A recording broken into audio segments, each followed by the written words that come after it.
Hi there, John Wilkinson, History Made Easier. When leaders of authoritarian states first gain power, or leaders of would-be authoritarian states first gain power, their first priority is to make sure that they hold on to power. Their first priority is to consolidate their hold on power, to make sure they never lose power.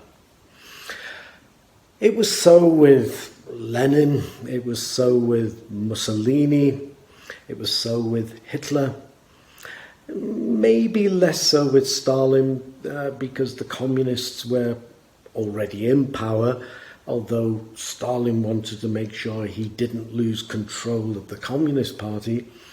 And it was so with Mao. And one of the interesting things, I think, is that much as all of these leaders are super radical, whether it's radical left or radical right, they begin with a degree of caution. I think it applies to all of them, maybe less so Hitler, actually. But they do begin with a degree of caution. Even Hitler made sure he didn't upset the capitalists. Look at the Night of the Long Knives. But anyway, the focus of this presentation is going to be Mao's consolidation of power. So let's see where this takes us. Now let's be clear from the very outset, this is going to be a weighted piece leaning heavily on my point that Mao, like other leaders of authoritarian states, approached their early days in power, the period in which they consolidated their hold on power, with a large degree of caution and pragmatism. Yes, the Red Army were used where necessary to enforce control. For example, in Tibet, terror was used and there were mass killings.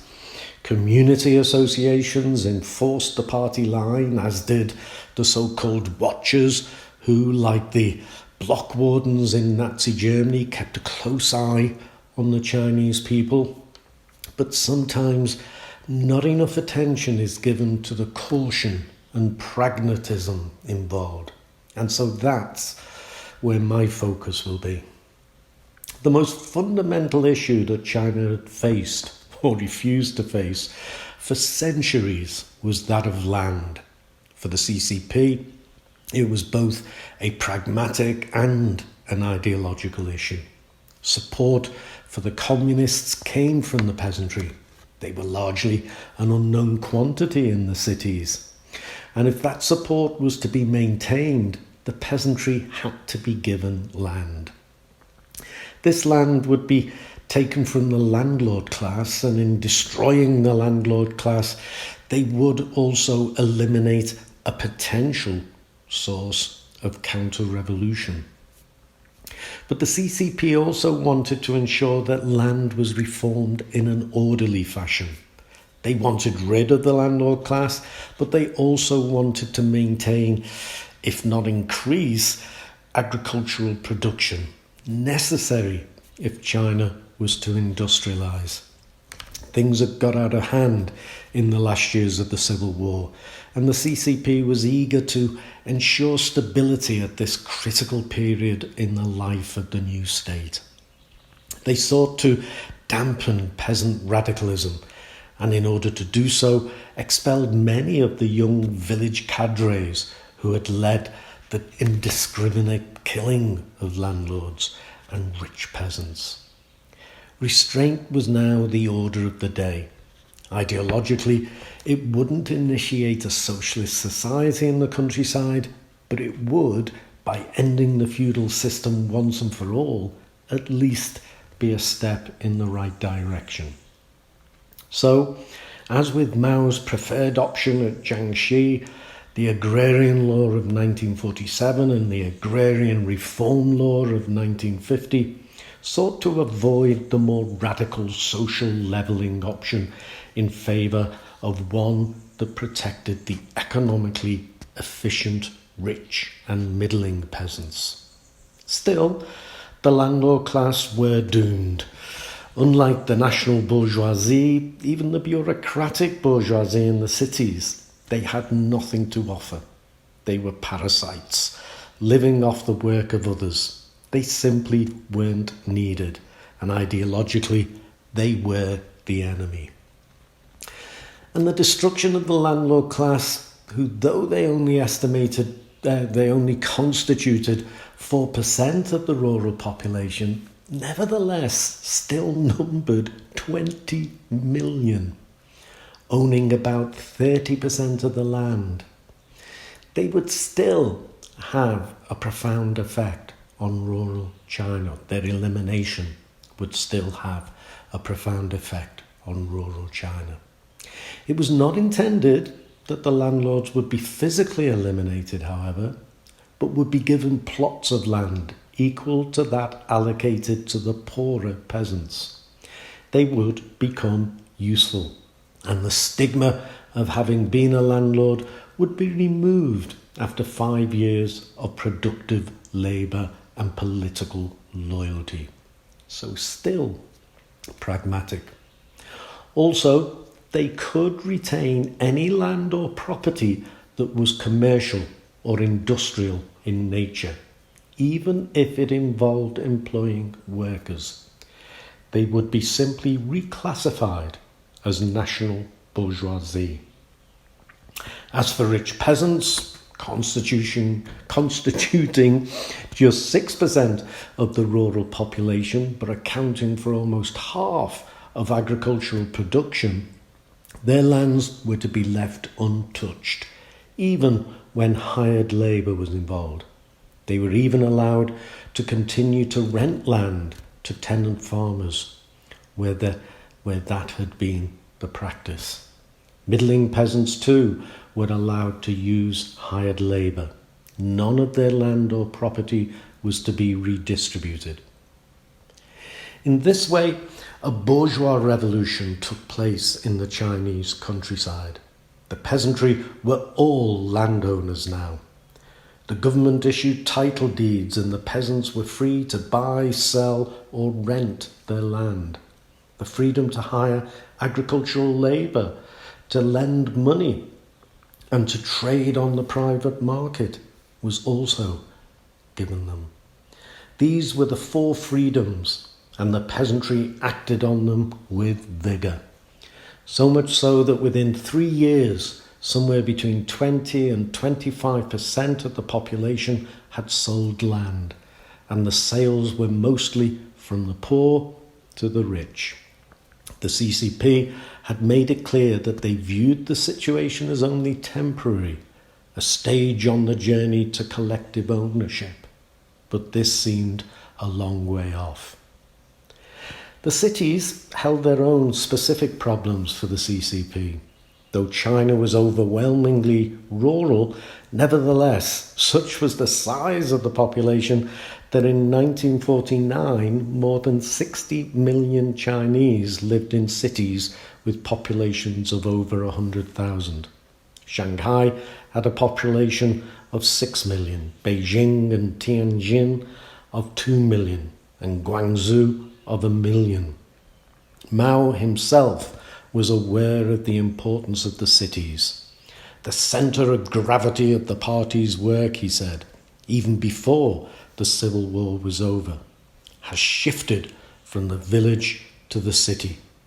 We must do our utmost to learn how to administer and build the cities. The communists had little experience of governing and administering for cities. Indeed, they were suspicious of them.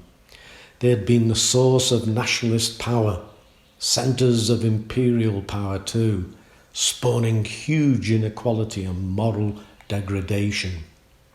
The communists faced little opposition, however. Such was the degree of nationalist misrule, corruption, arbitrary arrests and executions. the suppression of the liberal intelligentsia, and 2, trade unions. The communist victory could surely not be worse. There was hope that things would get better. But the cities were in a desperate plight. The task facing the communists was enormous. An economy in ruin with both unemployment and underemployment, severe food shortages, chronic malnutrition and other related illnesses.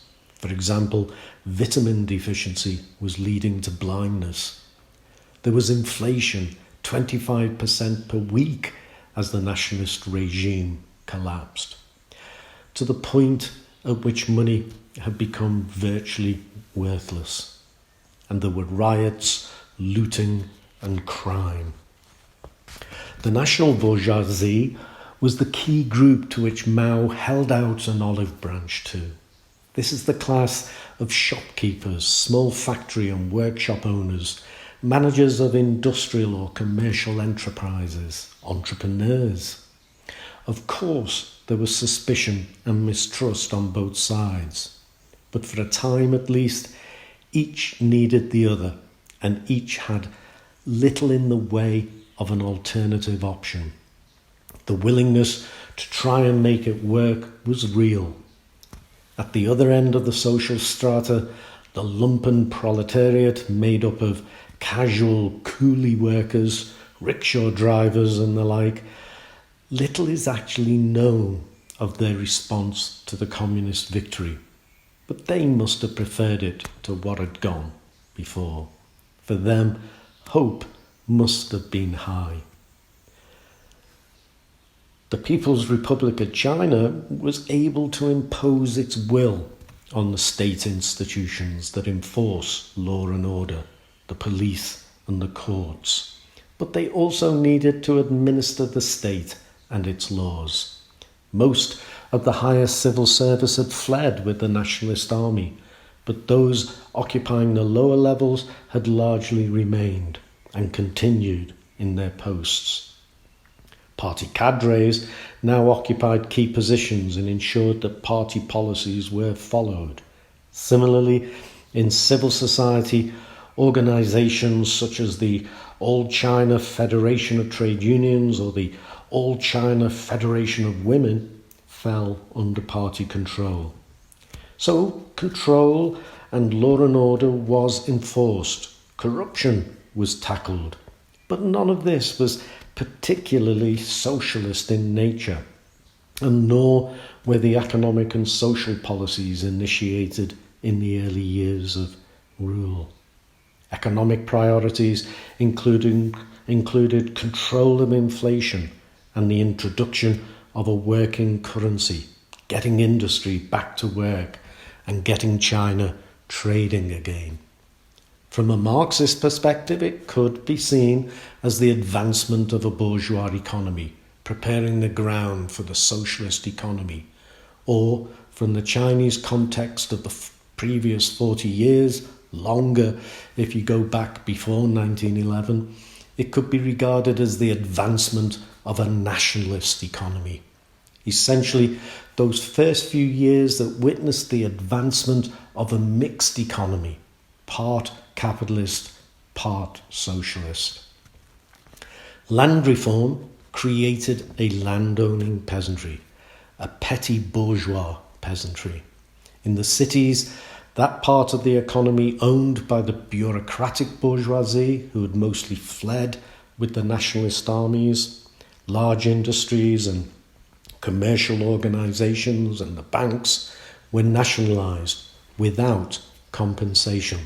But that still left more than 1 million small shopkeepers, artisans, and those amongst the national bourgeoisie, who owned small factories and other businesses, still owning their enterprises and operating them on a profit basis.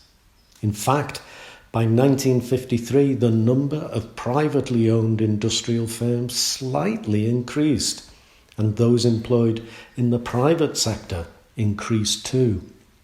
However, the private sector was closely controlled. prices, wages, working conditions were all controlled by the state. Privately owned industries were also reliant on state-controlled producers of raw materials and on state trading organisations for both wholesale purchases and retail prices. So another way of describing the early economy would be state capitalism. It was certainly not a laissez-faire economy, but still a bourgeoisie existed and it lived a bourgeois lifestyle. The People's Republic of China was not advancing a bourgeois economy in order to comply with Marxist orthodoxy. They were, as had been Mao's practice from Jiangxi onwards, tempering a large dose of pragmatism with their ideological goals. They needed to consolidate their hold on power. To do that, they needed to improve the lot of the ordinary Chinese. They needed to establish a foundation from which the economy could grow. And they needed the experience, the expertise, and the skills of the national bourgeoisie. And to obtain that, they needed to gain their confidence and so reward them. Social priorities included the restoration of municipal services such as improving sanitation facilities and the chronic problems that the cities suffered from: opium addiction, alcoholism, prostitution, gambling and crime.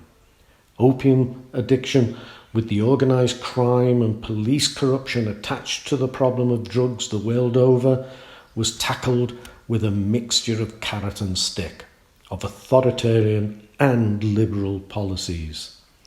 These included the execution of major suppliers and the big dealers, but an amnesty for petty traffickers, rehabilitation programs for addicts, and an educational program that included ban opium rallies. There was a sharp edge to his early policies, though. Mao set out to stabilise social order, targeting bandits, spies, bullies and despots for elimination. There was a need to stamp down on lawlessness. In their first year in power, 3,000 officials had been murdered whilst trying to collect grain taxes. Only chief culprits were to be dealt with severely, though. However, others were to meet with leniency.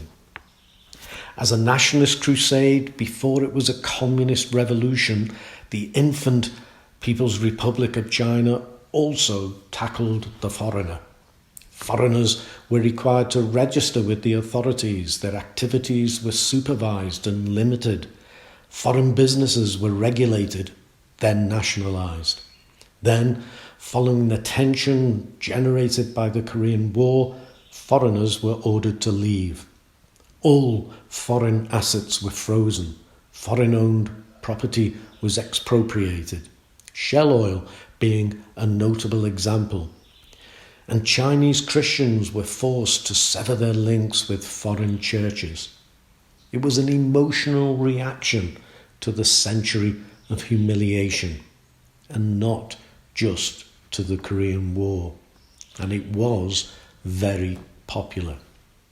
The mixed economy, or national economy in the cities, lasted until 1952-53, when the state moved rapidly to end private ownership, nationalising or more commonly reconstituting privately owned businesses into joint private state enterprises. The state would assume a controlling interest in businesses and very quickly complete ownership, with the former owners encouraged to stay on in managerial roles, receiving 5% dividends on what the government calculated to be their remaining share of the capital, which could not be inherited. They no longer owned their businesses, but still profited from them. By 1956, the private sector of the economy in the cities almost ceased to exist. All that remained was artisans, small shopkeepers and peddlers.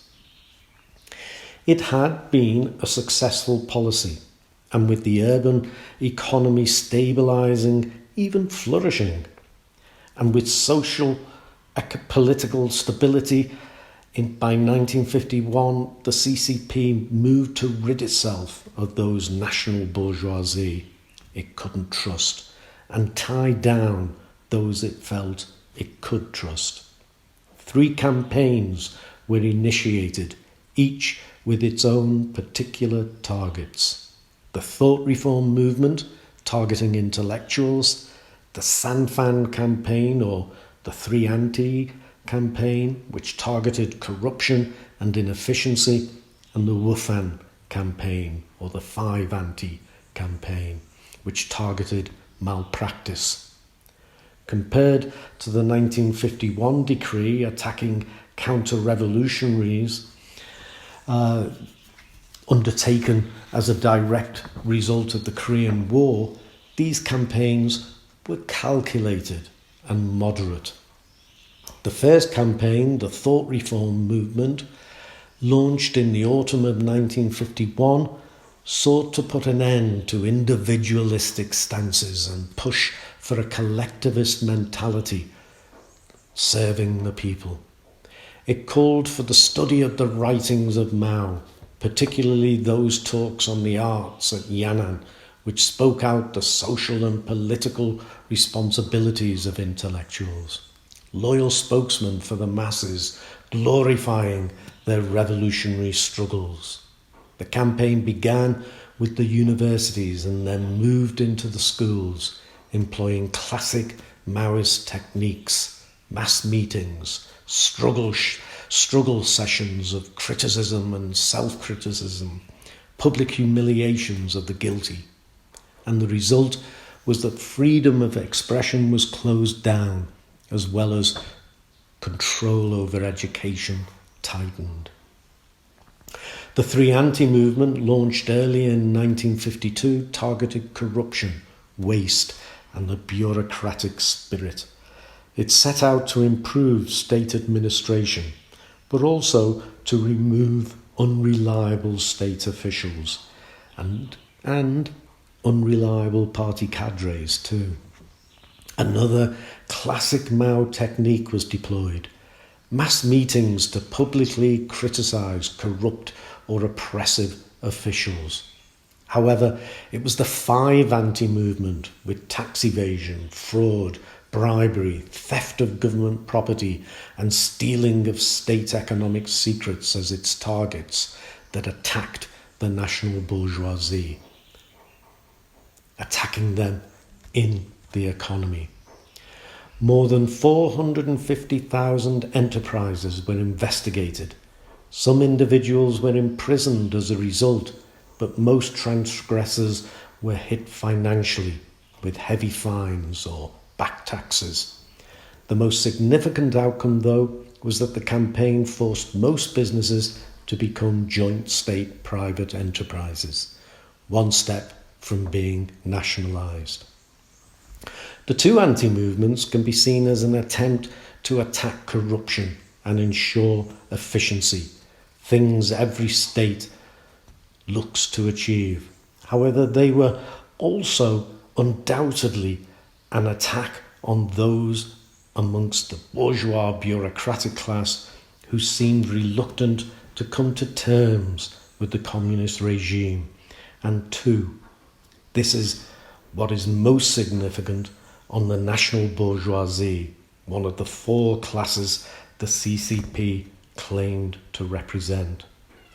No wonder there were those who claimed the revolution began in 1952 and not 1949. The campaigns did not set out just to identify and punish individuals who were found wanting, but to bring the classes as a whole into line. Confessions, denunciations, and labelling were the tactics employed. And just as in the assault on the landlord class, the people themselves led the way, as party members denounced each other, workers denounced their bosses, wives denounced their husbands, and children denounced their parents. Confess yourself or run the risk of being denounced. Denounce others before you yourself are denounced, and apply labels: counter-revolutionary, imperialist lackey, capitalist roader, bourgeois backslider. Public ridicule had long been an important means of imposing social control in imperial China. Now it was being applied by the new communist regime. The worst offenders were executed, minor offenders were criticised and reformed, or else sent to labour camps. And for an individual to be so labelled meant their family would be burdened with the same label. But this was still a cautious approach, and though it was always likely to be of limited duration anyway, it was brought to an abrupt and brutal end when the Korean War put almost unbearable strains on the new state. So the communists had moved with caution, pragmatism, a stronger force than ideology.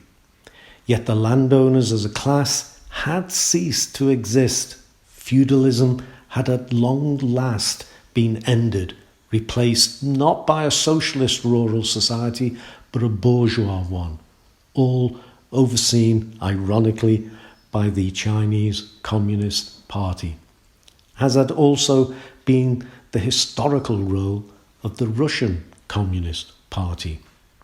But had the advent of a property-owning peasantry preceded the socialist revolutions in either Russia or China, then the conservative nature of the property-owning peasantry might have thwarted those revolutions.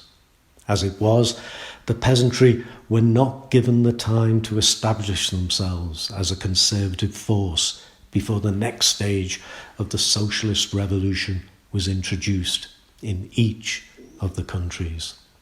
With the demise of both the bureaucratic and nationalist bourgeoisie, the path to a socialist economy in the cities had also been laid out, and was, with the advent of the joint state-private enterprises, perhaps already more advanced than in the countryside.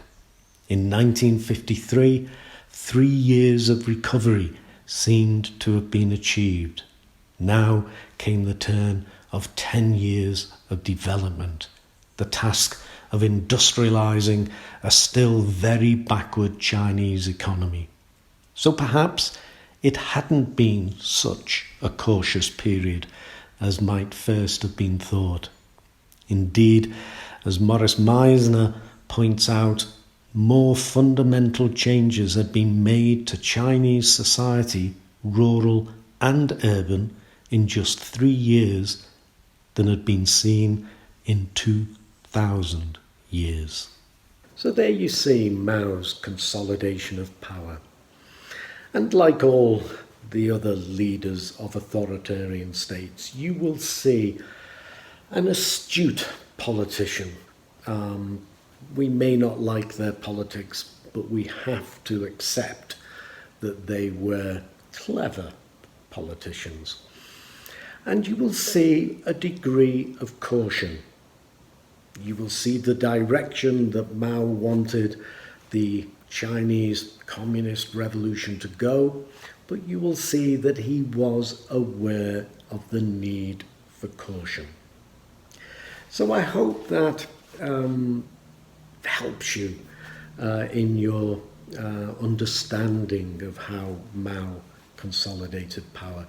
And I hope you will use it and look back at the other authoritarian leaders that you've studied and compare and contrast the way they used their positions, used their political nous, used caution, and yet set out determinedly to pursue their revolutions.